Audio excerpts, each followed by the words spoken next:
Auditeurs, auditrices, bienvenue dans notre monde de la spiritualité. Bienvenue à tous. L'Évangile de Luc, le chapitre 18 et les versets 10 à 14, Jésus nous mentionne l'histoire du pharisien et du publicain. Et je le cite, « Deux hommes montèrent au temple pour prier.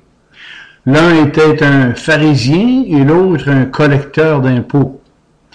Le pharisien debout faisait intérieurement cette prière.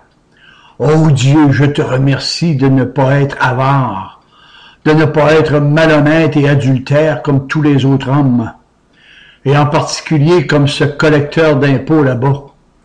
Moi, je jeûne 2 jours par semaine et je donne 10% de tous mes revenus. » Et le collecteur d'impôts se tenait dans un coin retiré et n'osait même pas lever les yeux vers le ciel, mais se frappait la poitrine et murmurait « Ô Dieu, aie pitié du pécheur que je suis. » Et Jésus de nous dire « Je vous l'assure, c'est ce dernier et non pas l'autre qui est rentré chez lui déclaré juste par Dieu. Car celui qui s'élève sera abaissé, et celui qui s'abaisse sera élevé. » Au départ, il serait bon de préciser que cette parabole de Jésus n'est pas une description généralisée sur les comportements des pharisiens ou des collecteurs d'impôts. Les deux personnages sélectionnés par Jésus représentent pour chacun un type de conduite ou d'attitude. Auditeurs, auditrices, je vous propose un sujet dont je sais qu'il apportera des polémiques dans les milieux évangéliques. L'état de votre cœur. Dites-moi, à quand remonte votre dernière expertise de l'état de vos cœurs? Est-ce que vous en étiez satisfait? Le pape Jean-Paul II avait déclaré un jour qu'il doit y avoir un dialogue avec nos frères musulmans qui croient en Dieu. Dans le fond, c'est ce qui arrive lorsque notre volonté perd le nord, le corps n'en fait que sa tête. Moi, je vous dis que le Dieu auquel vous croyez aujourd'hui n'est peut-être pas du tout en celui dans lequel vous croyez. Tous les humains croient en quelque chose tant au niveau spirituel qu'au niveau temporel. Mais celui qui se proclame athée, disons qu'il croit en quelque chose, il dit croire en rien. Donc, il croit en quelque chose qui n'est rien. Il y a même de faux chrétiens qui croient en Dieu. Et de plus, n'oubliez jamais que les démons aussi croient en Dieu, non? Notez que le pharisien de mon texte croyait en Dieu, à son Dieu.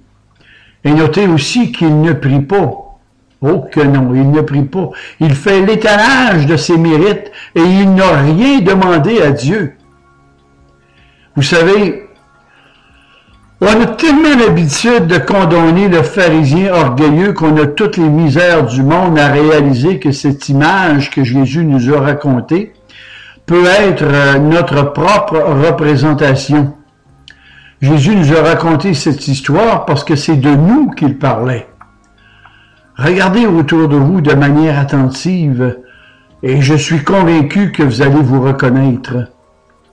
Par exemple, écoutez la prière d'un pasteur ou d'un moniteur de l'école du dimanche terminer son enseignement en disant « Eh bien, mes bien-aimés, nous pouvons remercier Dieu de ce que nous ne sommes pas comme ce pharisien. » Vous, aujourd'hui, là, qui vous dites chrétien, c'est exactement le comportement du pharisien que vous avez lorsque Dieu veut vous humilier au pied de la croix de son Fils. Enfin, de vous montrer vos péchés qui nuisent à son œuvre de sanctification en vous. Le cœur humain, le cœur de l'homme, il est tortueux malgré tout. Et il est méchant, qui peut le connaître?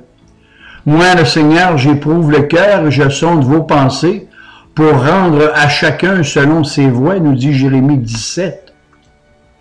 Regardons un petit peu plus un texte connu afin d'entrer plus profondément dans le vif de mon sujet. Jésus dit, vous, là, les pharisiens, vous nettoyez l'extérieur de vos coupes et de vos plats, Mais à l'intérieur de vous, vous êtes rempli du désir de voler et en plus, vous êtes plein de méchanceté, fou comme vous êtes. Est-ce que celui qui a créé l'extérieur de l'homme n'a-t-il pas aussi créé l'intérieur de l'homme? Donnez plutôt en offrande à Dieu votre être intérieur, et là vous serez du même coup entièrement purifié, car vous avez négligé la justice, la droiture et l'amour. Voilà ce qu'il fallait que vous fassiez. En Luc 11. Pour l'instant, je m'adresserai à ceux qui se disent chrétiens sans avoir reçu la grâce irrésistible du Seigneur. Un jour, peut-être, vous avez cru sincèrement aux paroles doucereuses d'un conseiller soi-disant chrétien aveugle qui vous fait croire qu'en faisant une petite prière imprimée de repentance suffirait pour faire de vous un enfant de Dieu et que maintenant vous pouvez vivre tranquille car vous avez accepté Christ dans votre cœur. À ce stade-ci, dites-moi que j'ai tort. Le Saint-Esprit a dit au prophète Amos ce qui suit. Malheur à ceux qui vivent tranquilles et en sécurité dans leurs péchés. Amos 6, verset 5. La vérité dans la réalité, c'est que la grâce de Dieu n'a jamais réussi à pénétrer votre âme à cause de votre incrédulité et l'endurcissement de votre cœur. Vous avez placé votre foi dans la nature humaine plutôt que sur la parole de Dieu. Acte 17, 11. Essayez de me convaincre que vous n'avez jamais essayé de vous justifier vous-même en proclamant votre innocence à la face de Dieu. Êtes-vous aujourd'hui ce que vous avez toujours été? Voilà la question. Êtes-vous aujourd'hui ce que vous avez toujours été? Les deux personnalités en vous, premièrement, le moi intérieur, et deuxièmement, le moi extérieur. Exactement comme mon pharisien pourri et mauvais. Votre cœur n'a jamais été transformé par le Dieu de la Bible. Et encore là, dites-moi que j'ai tort. Je vous dis que si vous voulez être bon, vous devez d'admettre que vous êtes mauvais. Vous êtes un humain et rien de ce qui est humain ne saurait m'étonner, moi. Les paramètres de base que Jésus nous demande, c'est d'être parfait comme son Père céleste. Vous vous croyez parfait ou pas si pire que ça, ou peut-être pas meilleur qu'un autre, mais malheureusement pour vous, les Saintes Écritures ont un autre langage qui est sans interdit et sans censure. Jésus nous dit que dans tout cœur humain, il n'y a que des mauvaises pensées, des adultères physiques et spirituels qu'on appelle idolâtrie. Et à cause de vos veaux d'or qui règnent dans vos cœurs, des impudicités, des vols, des mensonges, des meurtres, la bêtise humaine et j'en passe. L'apôtre Paul nous présente une image peu élogieuse de nous dans ses épîtres. Il nous dit ainsi les œuvres de l'homme animal, de l'homme irrégénéré sont évidentes par leurs actions déréglées. Leur nature perverse de la sexualité, les querelles, les jalousies, l'ivrognerie, les excès de toutes sortes, voilà le cœur de l'homme. Oui, c'est triste à dire, je le reconnais, mais tel est le cœur humain, la nature réelle de l'être humain. Et je dis que ce soit un inconverti ou un chrétien véritable, il n'y a rien de bon en nous. Et tout ça est d'une réalité évidente selon la parole. Ma Bible me dit, qui dira, j'ai purifié mon cœur et je suis net de mon péché. Et Jésus de dire, car c'est du dedans. C'est du cœur des hommes que sortent les mauvaises pensées, les adultères, les impudicités, les meurtres, les homosexualités, les vols, les cupidités, la méchanceté, la fraude, le dérèglement, le regard envieux, la calomnie, l'orgueil, la folie.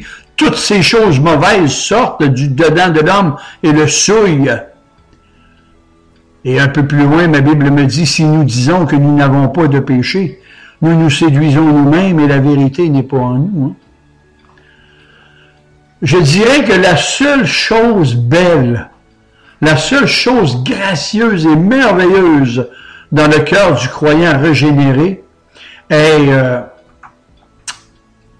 c'est le Galate qui nous dit « Car vous avez été régénérés à une vie nouvelle, non par un homme mortel, mais par une semence immortelle venant directement du Seigneur. » Mais y a-t-il de l'espoir?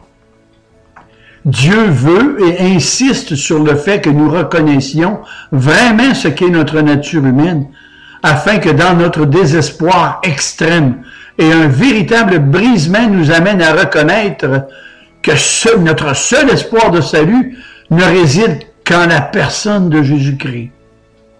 Comprenez-vous maintenant qu'il n'y a vraiment rien et absolument rien de bon en Genèse 6:5?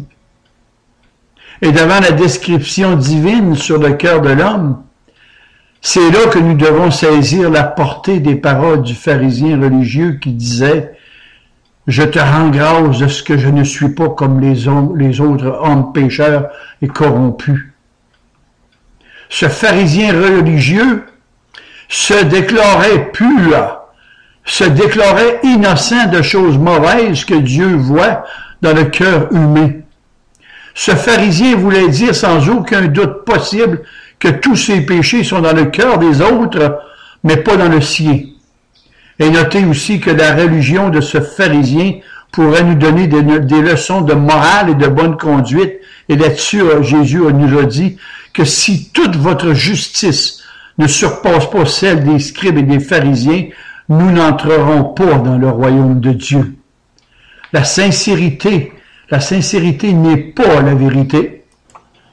Je me reprends, je dirais que la sincérité n'approuve pas la vérité. La sincérité des religions humaines a pour source les bas-fonds de l'enfer, car la sincérité de l'homme est une grande ouverture à l'hypocrisie, à la fourberie et le mensonge, ayant pour père le diable. Et j'oserais ajouter que l'incrédulité biblique, elle est la fille aînée de Satan. Ce pharisien, en quelque part, faisait Dieu menteur. Il se croyait innocent et en plus, il attribuait même son innocence à Dieu, puisqu'il le remerciait.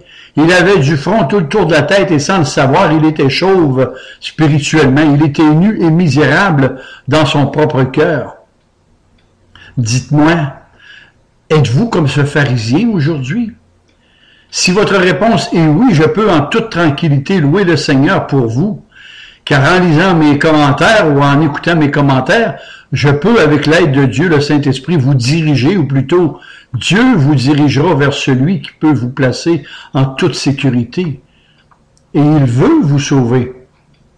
La volonté de l'homme. Revenons à vous, chers auditeurs, chères auditrices, ou plutôt à ce pharisien. Il ne réalisait pas que la parole de Dieu était contre lui.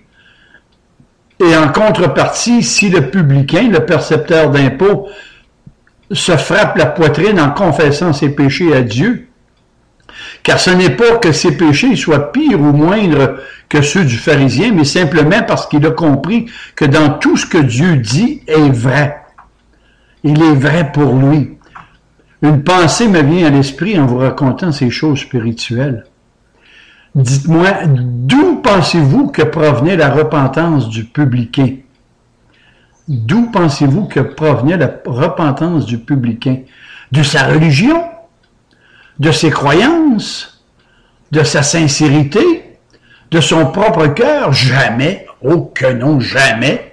Cela ne se peut pas, car le salut vient de Dieu. C'est son œuvre salutaire pour tous les hommes par sa grâce irrésistible.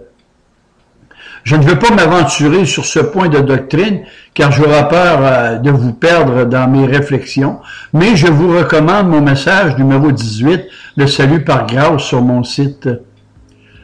Le pharisien croyait que le fait de s'abstenir de certains péchés extérieurs suffirait pour être juste et innocent.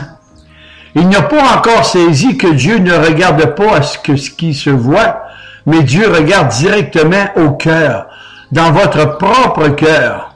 Dieu voit la haine, le ressentiment comme un meurtre. Dieu voit l'envie comme un vol et les mesquineries comme les pires actions malhonnêtes. Dieu voit le regard envieux vers une femme comme un adultère. Dites-moi, n'avez-vous jamais clamé votre innocence lorsque Dieu, en convainquant les autres, cherchait aussi à vous convaincre de votre propre péché? Regardons la religion pharisianisme et les exigences pour être pharisien. Il était obligatoire que pour devenir pharisien, il leur fallait être membre de cette confrérie juive la plus attachée à l'observance, sur l'observance de la loi, sans oublier de façon stricte et à obéir aux 613 autres ordonnances dans leur tradition. Leur attachement à Dieu était formaliste. Et c'est sur ce point que Jésus a dénoncé leur hypocrisie. Les pharisiens avaient beaucoup d'influence sur les dirigeants politiques juifs.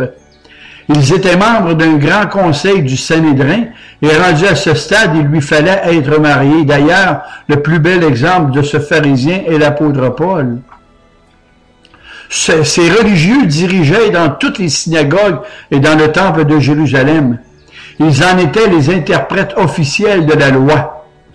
En plus d'en être les plus stricts observateurs tout en observant leurs traditions, ils étaient convaincus de la nécessité de la circoncision. Aujourd'hui, c'est le baptême dans les milieux évangéliques. Et ce n'est pas le baptême qui sauve. Hein? De nos jours, certaines sectes, comme je disais, prônent le baptême pour vos péchés comme condition au salut venant de Dieu. Mais ces gens n'ont pas compris la grâce de Dieu. La grâce de Dieu. En 2 Corinthiens 5, 17 et 18. Notez aussi que le baptême a pour ainsi dire remplacé le rite mosaïque de la circoncision aussi. Ils croyaient à la résurrection et à l'existence des anges. Ils essayaient d'être séparés des pécheurs et évangélisaient le judaïsme partout dans le monde païen de leur temps. Matthieu 9 verset 11. Ils questionnaient régulièrement Jésus pour essayer de le prendre en défaut afin de l'accuser. Ils l'ont questionné sur des sujets tels que le jeûne, le sabbat, les traditions, le mariage, le divorce, l'adultère, les impôts, le plus grand commandement, le royaume de Dieu. Et en plus, ils voulaient voir des signes miraculeux venant du ciel. Bref, ils sont devenus les ennemis mortels du Seigneur, réussissant à le faire condamner à mort. Et voilà un homme religieux perdu dans ses péchés, malgré sa religion et ses croyances en Dieu. Dites-moi, êtes-vous ce genre de religieux? Votre problème, c'est que vous ne voulez pas du Seigneur. Votre cœur se débat, passez-moi l'expression, comme un diable dans l'eau bénite de vos religions. Votre cœur ne veut pas, votre volonté, voilà, votre volonté ne veut pas. Vous ne pouvez pas, vous ne pouvez pas, mais vous ne voulez pas. Comprenez-vous la profondeur de ce que je viens de vous dire? L'oraison dominicale de Jésus nous dit que ta volonté, le vouloir, que ta volonté soit faite sur la terre comme au ciel. Auditeurs, auditrices, sur la terre, il y a deux types de personnes. Premièrement, il y a ceux qui se disent à Dieu que ta volonté soit faite. Et deuxièmement, celui ou celle dont Dieu leur dira, avant de les précipiter dans leur propre enfer, ces paroles, que ta volonté soit faite. Que ta volonté soit faite pour les inconvertis. C'est eux qui ont pris ce propre chemin. Et tous ceux qui seront dans leur enfer, ils seront parce qu'ils l'auront choisi eux-mêmes. C'était leur propre volonté et sans ce choix personnel, il ne pourrait pas y avoir d'enfer. Ces personnes n'ont jamais voulu reconnaître la seigneurie de Jésus comme étant la bouée de sauvetage que Dieu leur envoyait pour les sauver de cet enfer. D'ailleurs, Jésus a parlé beaucoup plus de l'enfer que du ciel. Et il ne faudrait pas aussi mélanger le ciel et la vie éternelle, que c'est deux choses distinctes que je vous dirai peut-être un peu plus tard. Il nous l'a décrite par des mots terribles pour nous éviter un sort terrible. Il est écrit, et je cite Sa Majesté, « Et vous saurez ce que c'est que d'être séparé de moi. » Et vous saurez ce que c'est que d'être séparé de moi, en Nombre 14, 34. Vous ne voulez pas aller aux pieds de Jésus pour vous humilier comme notre publicain. Et combien de fois avez-vous dit que ces péchés existent chez les autres, mais pas dans votre propre cœur? Vous avez peut-être méprisé des petits frères ou des chères petites sœurs en Christ en les entendant s'humilier et confesser certaines choses au Seigneur. Quoi qu'il en soit, vous n'avez pas réalisé pour vous la nécessité d'être brisé par le Seigneur. Oh, mes bien-aimés, si vous vous croyez innocent et que vous ne ressentez pas le besoin de vous humilier comme notre publicain, je n'ai que 3 mots. Allez à Jésus. Allez à Jésus. Je n'ai pas d'autre solution pour vous. Jusqu'ici, vous avez peut-être vécu que d'illusions spirituelles, mais admettez avec moi que Dieu a raison, car il voit la présence de ces choses mauvaises dans votre propre cœur, y compris le mien. Y compris le mien. Car je sais qu'en moi, il n'y a rien de bon. Je suis un saint qui pêche continuellement, constamment, et en plus, je suis en lutte tous les jours contre cette nature mauvaise qui habite en moi. Et vous faites partie de la même race que moi. Le rituel du baptême d'eau, il est symbolique. Vous savez, c'est ça que j'ai reçu à mes débuts lors de ma conversion. Et cela n'a jamais anéanti ma nature pécheresse. Le vieil homme, lui, il savait nager. Un jour, une fillette a dit, « Le diable a frappé à la porte de mon petit cœur et j'ai envoyé Jésus répondre à la porte. » Nous devrions tous être comme ce petit ange, n'est-ce pas? La Bible me dit que même nos péchés involontaires sont des péchés, comprenez-vous? Les péchés involontaires sont des péchés aux yeux de Dieu. Il n'y a que le baptême de l'eau pure du Saint-Esprit qui peut vous sauver, et je dis cela spirituellement parlant. Tous sont péchés, tous sont privés, sont sous l'empire du péché et sont privés de la gloire de Dieu. Demandez à Dieu le Saint-Esprit de vous le montrer. Et j'oserais dire que cela lui fera plaisir de vous montrer que vous n'êtes que de misérables pécheurs. Vous savez, le pardon signifie l'enlèvement complet de la culpabilité du péché. Et notez que si le mal n'aurait jamais existé, nous n'aurions jamais été des rebelles. Et Dieu n'aurait pas eu à nous envoyer son Fils pour nous sauver de notre enfer. Et s'il y a tant de malheur dans ce monde, c'est parce que nous nous sommes appuyés sur les dieux de ce siècle plutôt que sur le Dieu de la Bible. Et si Dieu a pris la décision de vous sauver, ce n'est pas parce qu'il a vu en vous quelque chose de bon, c'est tout simplement toute votre justice n'est que souillure et tous sont en dépravation complètement totale. Auditeurs, auditrices, donnez-lui donc votre cœur aujourd'hui. Donnez-lui votre cœur en ce jour de grâce qu'il vous accorde. Il veut vous accorder. Allez à Jésus. Et si Jésus vous repousse, là, bien vous aurez ma permission de publier dans votre enfer éternel que Dieu ne tient pas ses promesses et ses engagements. Mais il n'en sera pas ainsi tant et aussi longtemps qu'il sera écrit « Je ne mettrai jamais dehors celui ou celle qui viendra à moi. » Et je le répète, Jésus a dit « Je ne mettrai jamais dehors celui ou celle qui viendra à moi. » Et ces dernières paroles proviennent directement des entrailles du Christ de Dieu, qui est venu pour vous sauver d'une perdition éternelle. Et Jésus est le seul chemin qui conduit à Dieu. Il y a plusieurs chemins qui conduisent à Jésus, mais il n'y a qu'un seul chemin qui conduit à Dieu. Et ces dernières paroles proviennent directement des entrailles du Christ de Dieu pour vous sauver.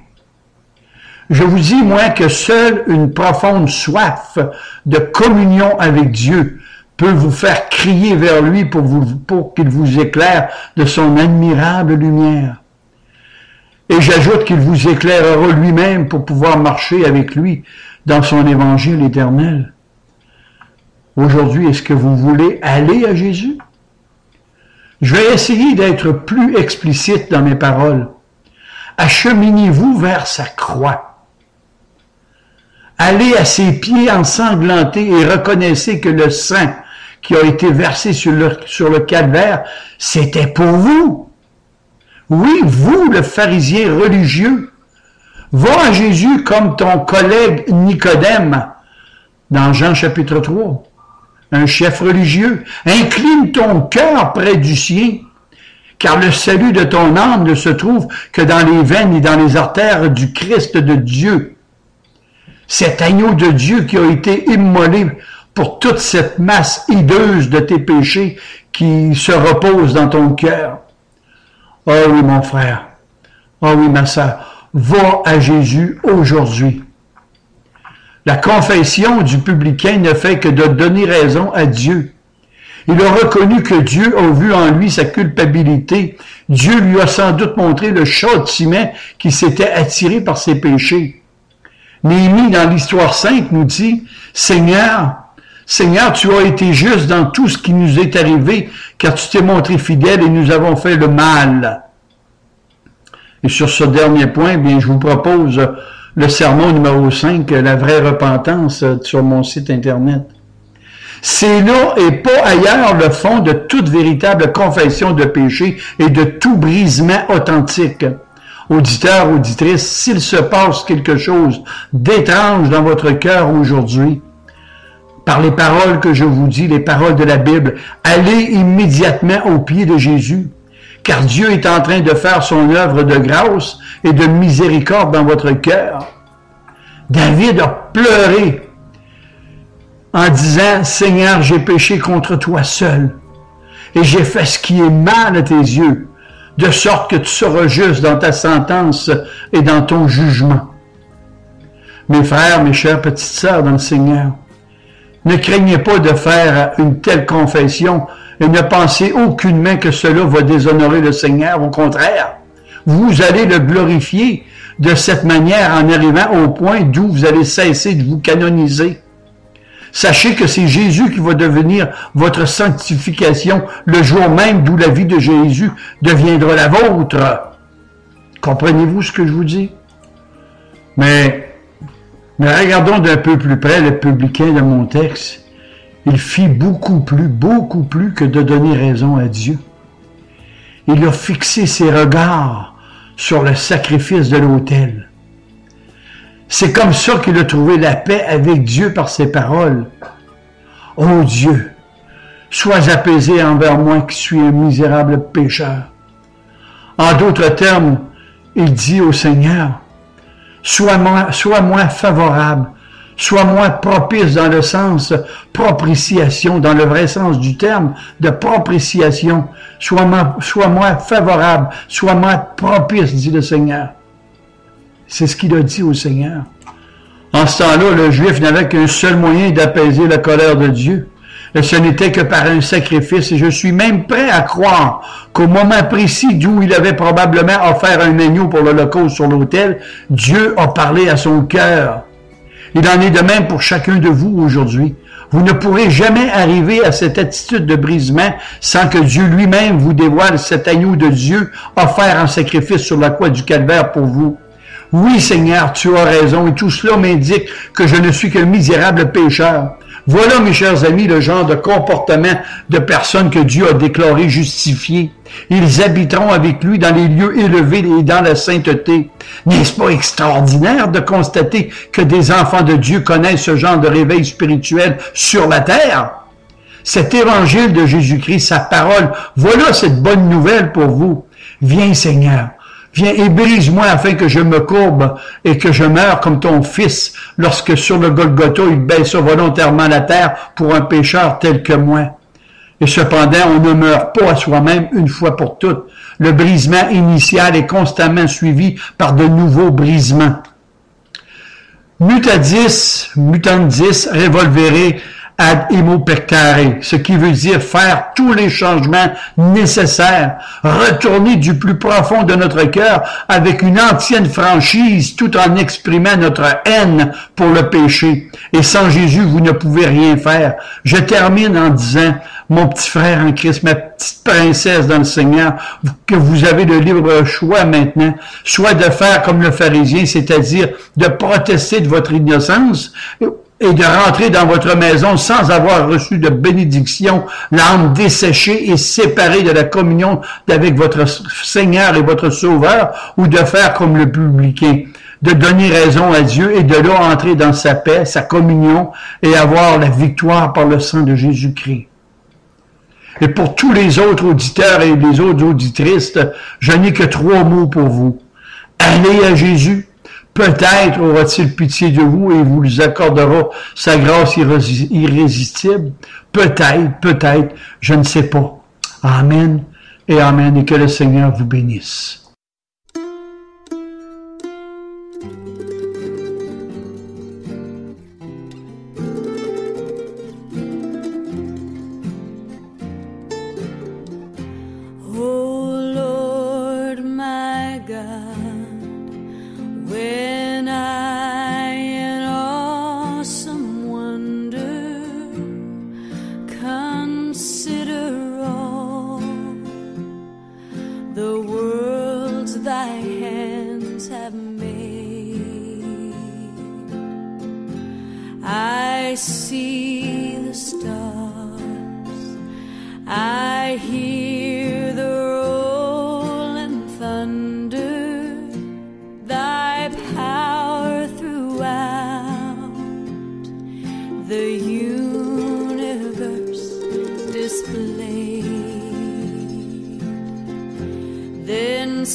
Joy shall fill my heart. Then I shall bow in humble adoration and there proclaim, my God, how great thou art. Then sing